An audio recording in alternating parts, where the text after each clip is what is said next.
Hello everyone, welcome to Naira study. अब आप सब कैसे हैं? आई होप कि आप सभी अच्छे होंगे और अपनी स्टडी को कंटिन्यू कर रहे होंगे। फ्रेंड्स, आज की जो न्यूज़ हो जाती है वो आप लोगों के लिए बहुत ज़्यादा खास हो जाने वाली है, क्योंकि हर एक चीज़ आप लोगों के लिए बहुत ही इम्पोर्टेंट है जानना। ठीक है ना, सभी चीज़ों के बारे में आप लोगों को जानना बहुत ही ज़रूरी हो जाता है। जैसे कि आपका डीएलएड सेकेंड सेमेस्टर और फोर्थ सेमेस्टर का रिजल्ट कब तक आएगा, और आपकी जो वैकेंसीज हैं वो कौन कौन सी वैकेंसीज आ चुकी हैं और कौन कौन सी वैकेंसीज आने वाली हैं, किन किन चीज़ों की उसमें क्या है। जैसे कि आप लोगों का कौन सा, जैसे फोर्थ सेमेस्टर का रिजल्ट आना ज़रूरी है। आपका सीटेट का जो एग्ज़ाम है उसका रिजल्ट आ जाएगा, तभी वो आप फॉर्म भर पाएंगे या नहीं भर पाएंगे, यानी फिल कर पाएंगे या नहीं फिल कर पाएंगे।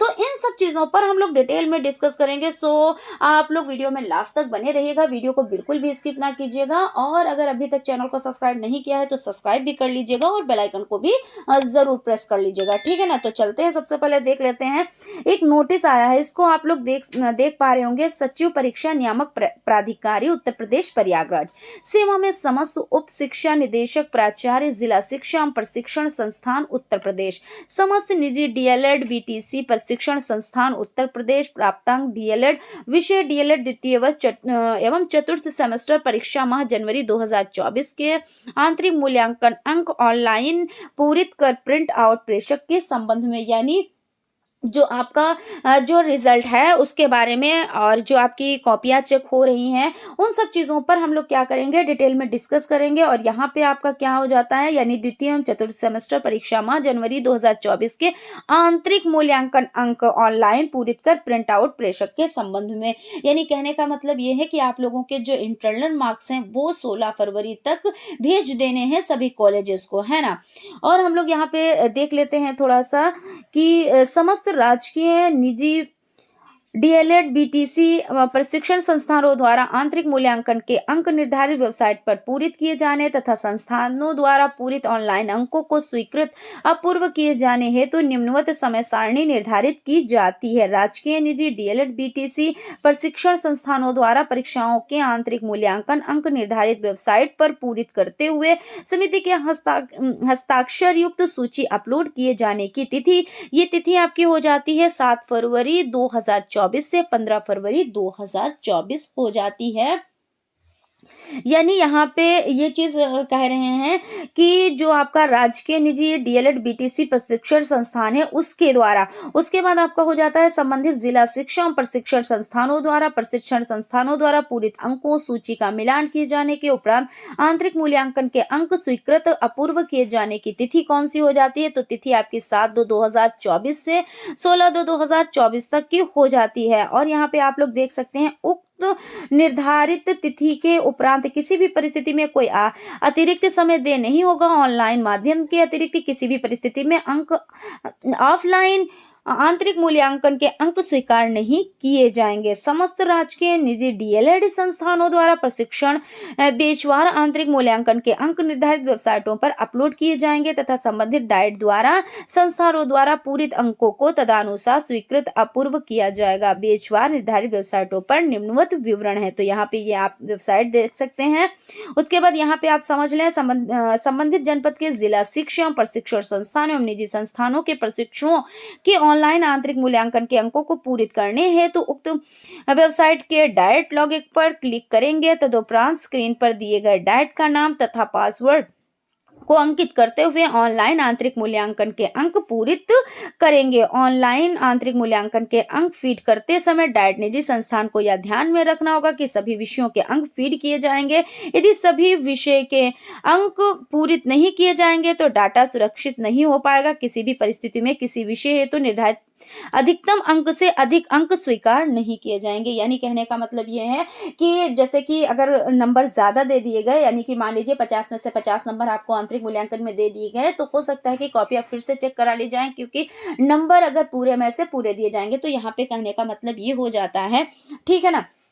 और चीज़ों पर डिस्कस कर लेते हैं, क्योंकि देखिए अगर आप लोगों के रिजल्ट की बात की जाए तो रिजल्ट आप लोगों के लिए इतना इंपॉर्टेंट क्यों हो जाता है, तो इस पर हम लोग डिस्कस कर लेते हैं कि रिजल्ट देखिए रिजल्ट कब तक देखने को मिल सकता है, तो रिजल्ट इसलिए इम्पोर्टेंट हो जाता है क्योंकि बिहार शिक्षक भर्ती नोटिस आ चुका है, ठीक है ना। और जो ये नोटिस आ चुका है तो इसमें जब तक आपका रिजल्ट नहीं आएगा तब तक आप लोग फॉर्म कैसे फिल कर पाएंगे, है ना।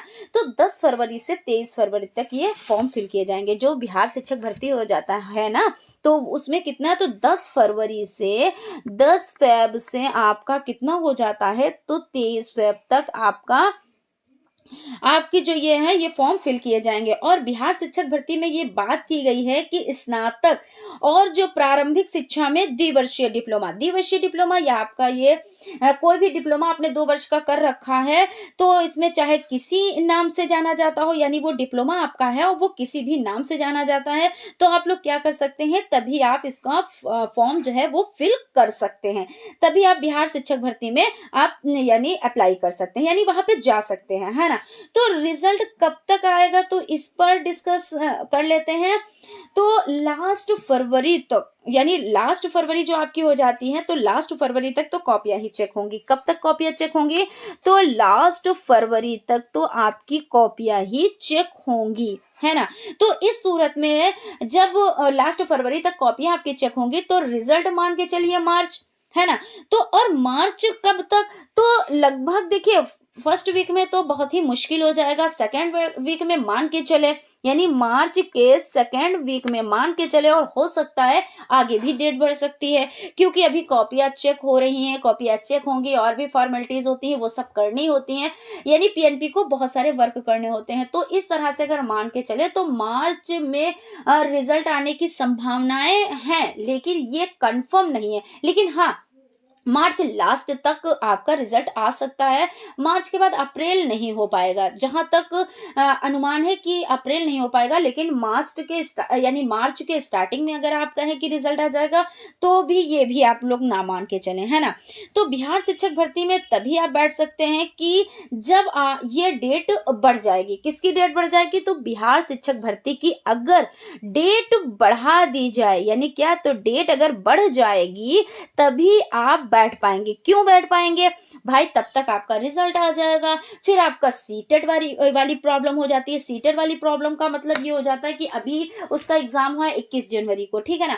तो अभी आपके क्या आंसर की आई है, अभी आपका रिजल्ट नहीं आया है, यानी आप लोगों के 2 रिजल्ट, यानी फर्स्ट आपका क्या हो जाता है, फर्स्ट आपका हो जाता है जो आपका सेमेस्टर, है ना, सेमेस्टर क्लियर होना चाहिए, और दूसरा आपका हो जाता है सीटेट। हाँ, सीटेट क्लियर होना चाहिए, यानी सीटेट का आपका रिजल्ट आ जाना चाहिए, तभी तो आप इसमें फॉर्म फिल कर पाएंगे। और इसमें 1 to 5 यानी 1 से 5 तक का आपका क्लियर सीटेट हो, प्लस इसमें कितने मार्क्स हो, तो 90 आपके मार्क्स होने चाहिए, तभी आप इसमें क्या कर पाएंगे, इसमें फॉर्म आप फिल कर पाएंगे, ठीक है ना। तो यहां तक आपकी बात हो गई।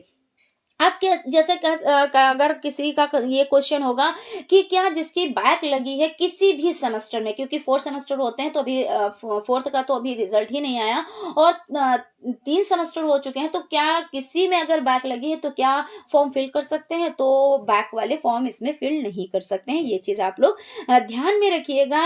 और अगर मान के चलें कि क्या इस बार मौका मिलेगा, क्या इस बार मौका आप लोगों को मिल सकता है, तो देखिए मौका मिलने के चांस बहुत ही कम है। क्या है, तो आपके जो चांस हो जाते हैं वो बहुत ही कम, यानी कि ना के बराबर आप लोग मान के चलिए, क्योंकि डबल रिजल्ट, यानी आपका सेमेस्टर का रिजल्ट भी आना है, प्लस आपका सीटेट का भी रिजल्ट आना है।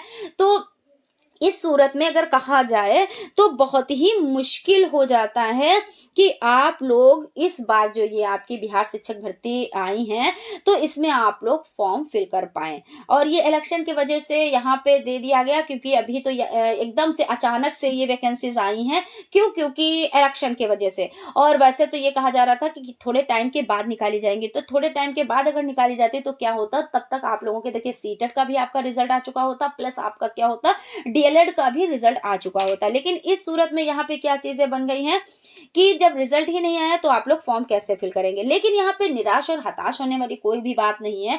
बात यहाँ पे ये हो जाती है कि आप लोग जो आपका अगस्त में आएगा तब आपको मौका मिल जाएगा। क्यों मौका मिल जाएगा, क्योंकि आपका क्लियर ही हो जाएगा, यानी जो आपका सेमेस्टर है वो भी आपका क्लियर हो जाएगा, और आपका जो आपका हो जाता है जो आपका सीटेड है वो भी आपका क्लियर हो जाएगा, है ना, वो भी आपका क्या हो जाएगा, तो क्लियर हो जाएगा। तो इस सूरत में आप क्या कर पाएंगे, आप फॉर्म को फिल कर पाएंगे। इसलिए मैं यही कहना चाहूंगी कि आप लोग क्या करें, आप लोग अपनी तैयारी में लग जाएं और अच्छे से तैयारी करते रहें, क्योंकि बहुत लोग आप लोगों के आसपास में ऐसे होंगे कि वैकेंसी आती नहीं है, ये है वो है। बहुत लोग आप लोगों को कहेंगे, समझाएंगे, यानी समझाने का मतलब होता है मिसगाइड करना। समझाता तो कोई नहीं है अच्छे के लिए, कि जो है यानी ये कि अब तैयारी ना करो, वैकेंसीज नहीं आएंगी, आप लोगों को मौका नहीं मिलेगा। कुछ लोग आपके आसपास में ऐसे होंगे, तो आप लोग उन पर ध्यान ना देकर अपनी तैयारी करते रहें। और जो अगस्त में वैकेंसीज आएंगी, और उससे पहले आप लोगों की वैकेंसीज जो आएंगी, जैसे मान लीजिए आपकी बिहार शिक्षक भर्ती हो गई, दिल्ली यानी DSSB की हो गई, KVS, सुपर टेट, ये सब आने वाली, तो इनकी भी तो तैयारी आप लोग करेंगे ना। क्योंकि ऐसा तो है नहीं कि आप एक ही दिन में तैयारी कर लेंगे, या जैसे ही आपके फॉर्म आए, आपने सोचा कि फॉर्म आए हैं अब हम तैयारी कर लें और अच्छा परफॉर्मेंस कर पाएंगे, तो बिल्कुल नहीं अच्छा परफॉर्मेंस कर पाएंगे। क्योंकि तैयारी हमें क्या करनी होती है, हमें जब जंग पे जाना होता है तो हमें क्या करना होता है, पहले से उसकी तैयारी करनी होती है। अस्त्र शस्त्रों को सीखना पड़ता है, यानी उनको चलाना सीखना आना चाहिए, क्योंकि वहां पे हमें किन चीज की नीड हो जाए, तो हमें हमें सभी में हर एक चीज में अनुभव हो, यही तो होता है ना। तो जब हर एक चीज में अनुभव है, यानी आपके 14 लगभग सब्जेक्ट होंगे आपके, अगर सुपर टेट की बात की जाए तो उसमें लगभग 14 सब्जेक्ट हो जाएंगे। तो उसमें आप लोगों के देखिए, और तो आप हर चीज को पढ़ सकते हो, याद कर सकते हो, लेकिन आपका जो एक मैथ सब्जेक्ट हो जाता है, लेकिन जिसकी जैसे मैथ कमजोर है, क्योंकि हालांकि कमजोर नहीं होनी चाहिए, क्योंकि आपने DLED first semester, second semester, third semester और फोर्थ सेमेस्टर इनको क्लियर किया है, तो आपका पूरा एक सब्जेक्ट मैथ का है, तो आपकी मैथ वीक नहीं होनी चाहिए। लेकिन फिर भी जिनकी मैथ वीक है, तो वो लोग क्या करें, सबसे ज्यादा मैथ पर फोकस करें। मैथ के बाद अगर फोकस करने की बात आ जाए, तो आप लोग इंग्लिश पे फोकस करें, है ना, इंग्लिश पे फोकस करें। और उसके बाद आप जो भी सब्जेक्ट आपको टफ लगता है, जैसे उर्दू कुछ लोग लेंगे तो उस पे आप लोग फोकस करें। किसी किसी को तो उर्दू पढ़नी भी नहीं आती है, ऐसा हो जाता है। मैं ये नहीं कह रही कि आप सोचोगे मैम ये क्या कह रही है, अगर पढ़नी नहीं आती तो हम एग्जाम कैसे देते हैं, हम यहाँ पे वो चीज़ नहीं कह रहे, हम आपके फायदे के लिए कह रहे हैं कि अगर कहीं पे थोड़ा सा कंफ्यूजन है, थोड़ा सा डाउट है और चीज़ें क्लियर नहीं है, अच्छे से उर्दू नहीं पढ़नी आ रही, क्योंकि स्पीड में पढ़ना भी तो जरूरी है ना, तो उस पर भी फोकस करें। और भी सब्जेक्ट्स हैं तो उनको आप स्टार्टिंग से पढ़ना स्टार्ट करें।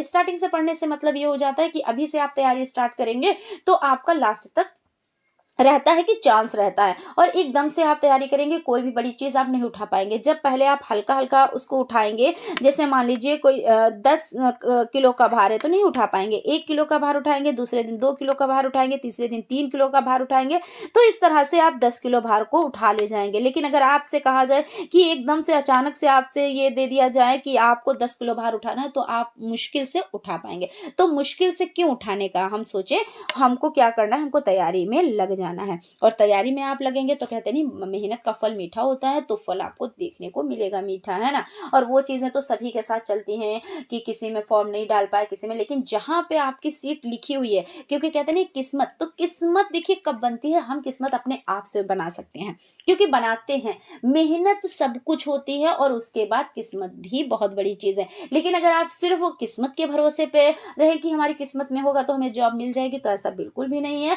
क्योंकि जब आप पहले मेहनत करेंगे, है ना, पहले आप क्या करेंगे, मेहनत करेंगे, यानी हार्ड वर्क करेंगे। क्या करेंगे, हार्ड वर्क करेंगे, तभी आपको क्या है, तभी आपको सक्सेस मिलती है, यानी सफलता मिलती है। और अगर आप कहें कि हमें किस्मत के भरोसे हम रहकर जितना पढ़ा है इनफ है, और हम किस्मत में होगा तो हमें क्या होगी, जॉब मिलेगी, अगर किस्मत में नहीं होगी तो हमें नहीं मिलेगी, तो ये चीज नहीं है। किस्मत हम अपने आप से बनाते हैं, खुद से बनाते हैं, क्यों, मेहनत से। तो आप लोग मेहनत करें, ठीक है ना। और बाकी आप लोग बिल्कुल भी टेंशन ना ले, कहीं पे कोई डाउट है, कुछ क्लियर करना चाहते हैं तो आप लोग कमेंट बॉक्स में कमेंट करें, हम उसका रिप्लाई आप लोगों को जरूर से जरूर देंगे, ठीक है ना फ्रेंड्स। तो अभी हम लोगों ने किस पे डिस्कस किया कि रिजल्ट आप लोगों का कब तक आएगा, तो मान के चलिए अभी तो आप लोगों की कॉपियां ही चेक हो रही है ना। अभी आप लोगों की क्या हो रहा है, तो कॉपियां ही चेक हो रही हैं, तो कॉपियां चेक होंगी, और उसके बाद यानी फरवरी तो चल ही रहा है, तो फरवरी में आपका क्या है, तो कॉपियां चेक हो रही हैं, यानी लास्ट तक कॉपियाँ चेक हो जाएंगी।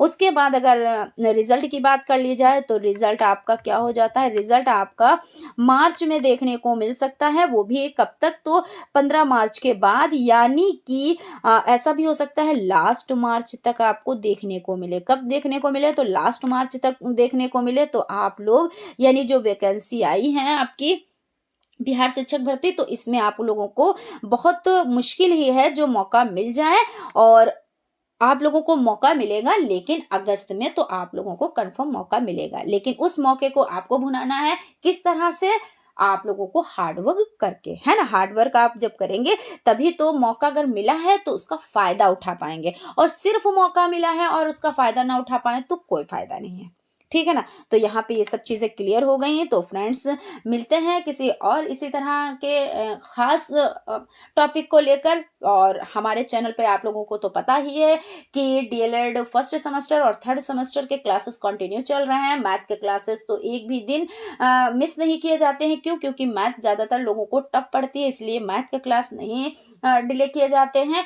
और भी सब्जेक्ट्स के क्लासेस कंटिन्यू चल रहे हैं। तो आप लोग चैनल को सब्सक्राइब कर लें और क्लासेस को ज़रूर अटेंड करें, क्योंकि आप लोगों को अच्छे से पढ़ना है। और जैसा कि अभी हमने आप लोगों को बताया कि इसमें कौन कौन फॉर्म नहीं डाल पाएंगे, तो देखिए जिनका रिजल्ट नहीं आएगा तो वो तो नहीं डाल पाएंगे, लेकिन नेक्स्ट टाइम। लेकिन अभी और एक चीज़ थी कि जिनके सेमेस्टर में बैक लग गए, तो बैक लगने का मौका ही मत दीजिएगा कि बैक लगे, क्योंकि बहुत से ऐसे मौके होते हैं जिसमें बैक के वजह से क्या होता है, चांस नहीं मिल पाता है। तो ऐसा कोई भी काम ना कीजिएगा, आप लोग स्टडी अच्छे से करिए। कोई ज़रूरी नहीं होता है कि हम कोई हमारे संपर्क में है उसकी बैक लगी है तो हमारी भी ज़रूर लगेगी बैक, ऐसा नहीं है। क्योंकि कभी कभी होता है, बाई चांस भी हो जाता है कि किसी को बहुत नॉलेज होती है लेकिन बैक लग जाती है। चलिए कोई बात नहीं, लग गई तो अब क्या करेंगे, है ना। लेकिन जरूरी नहीं है कि बैक लगनी ही चाहिए। तो इसके लिए हमें क्या करना है, हमें अच्छे से पढ़ाई करनी है। और पढ़ाई करने के लिए हमें क्या करना है, हमें क्लासेस अटेंड करने हैं, जो चीज़ बताई जा रही है उस पर ध्यान देना है, और चीज़ों को स्टार्टिंग से समझना है। जब आप स्टार्टिंग से चीज़ों को समझेंगे तभी क्या हो पाएगा, तभी आप अच्छे से तैयारी कर पाएंगे, ठीक है ना फ्रेंड। तो फ्रेंड्स, आज यहीं तक, मिलते हैं क्लास में। तब तक आप लोग अपना ख्याल रखें और स्टडी को कंटिन्यू करें। Thank you.